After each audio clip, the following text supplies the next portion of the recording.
quality. So do you set individual goals for each player, or no? Coach Golden sets the goal weights for each individual. And you help them reach it. Correct. So you work with these guys how often?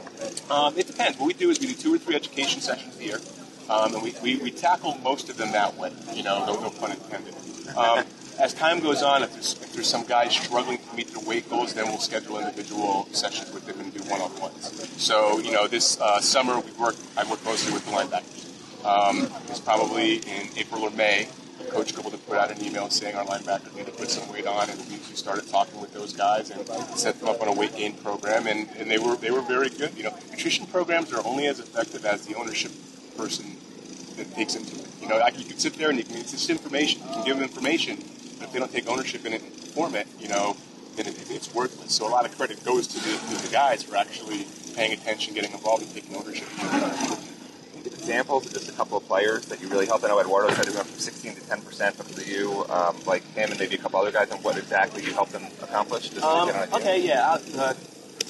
One good example I think is Tyrone Cornelius. He struggled to put weight on. He actually sought me out in May and sent me an email and said, "Listen, this is my year. I want to put some extra weight on. I'm really struggling." So I sat down with him and we talked about what his daily schedule is like, how frequently he eats, and we just gave him little tips for how to squeeze food in.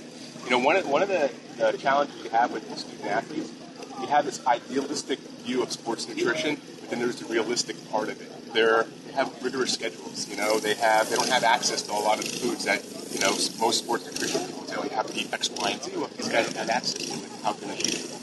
So what we did was we sit down, we looked at his schedule, we saw when he had class, when he trained, and we said, okay, at this time you should be eating this, at this time you should be eating this, at this time you should be eating this. And we don't really get as specific as this was these type of foods. Because again, you don't know what they're going to have access to at certain times. And what were his results? He went from what to what that he wanted to reach? I believe he put on about, I don't know his exact weights, but I believe he put on about 12 pounds of I don't want to say muscle mass, but lean tissue. With a combination of muscle and extra holding on to carbohydrates. Now he put on about 12 pounds. And that was since, I would say, March or April. Any other good examples like that? Let me see who else gained some weight. Curtis Porter put on his body fat percentage, I believe, was 23% in February. We do this thing called the bod pod, which measures the body fat. Yeah. We did their bod pods in early February. Curtis Porter was 23.8% body fat, I believe, at the time, and I believe he weighed 305. When we did his bod pod last week, I believe he was up to 325, and his body fat percentage was actually 23%. So he lost a little bit of fat, and he put on, of the 20 pounds he gained, almost all of it was lean tissue. Is it a national trend? It seems like that these nutritionists are being brought into the football program. Right. Is it a community of nutritionists that you share ideas? Actually, no. I research stuff, and there's not really much interaction with them. What I spend most of my time doing is trying to take the information that's out there and twist it into something that can be practiced.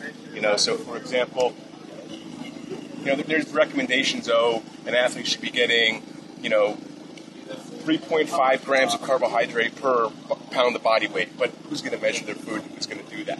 So what we try to do is just take the scientific information and turn it into a method that they can follow through on. That's bulk of what I do.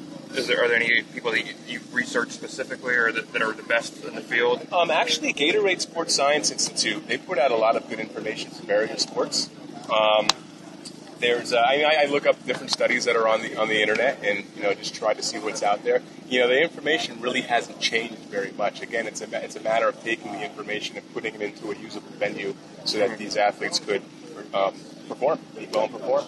Do you when you go on the road, do you set the meal schedules or the meal I do consult with Don Corzine with the meals. He sets up the meals and he then runs them by me and asks, is this okay? And then what we do is for every road game, I put together a little meal card and I tell the athletes what their best options are from the choices that they have. Mm-hmm. And we do the same thing with the dining hall and breakfast and that type of thing too.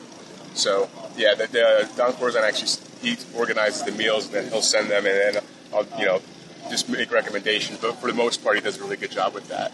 And the background, you said you came over to football. What were you doing before that? I still currently work at the Wellness Center. I'm the exercise physiologist over at the Wellness Center. And then I started getting involved with Lee Kaplan with sports medicine. And then when he got involved with athletics, then he brought me in to help out with the nutrition for all the athletic programs. But as a guess, most of it's field football. How much time a week do you spend? It depends on the season. Like right now is a fairly busy time. I'm just helping out with other things. It depends. It depends on the sport. Depends what part of the season we're in. I would say 5 to 10 hours a week for that aspect. Again, it's sometimes you don't see an athlete for a month. And sometimes you have 3 come in a day. So it really varies. It really varies. And do you work a lot with Swayze? Do you guys coordinate things? We basically work together to get these athletes to their goal weights. Obviously, Swayze sets up the strength and conditioning program, and then I just make the nutrition recommendations.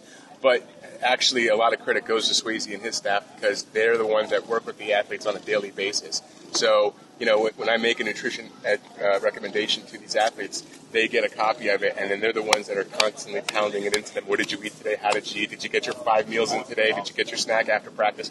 So it's really a lot of credit goes to them for enforcing the recommendations that we make. What's on the hard no list?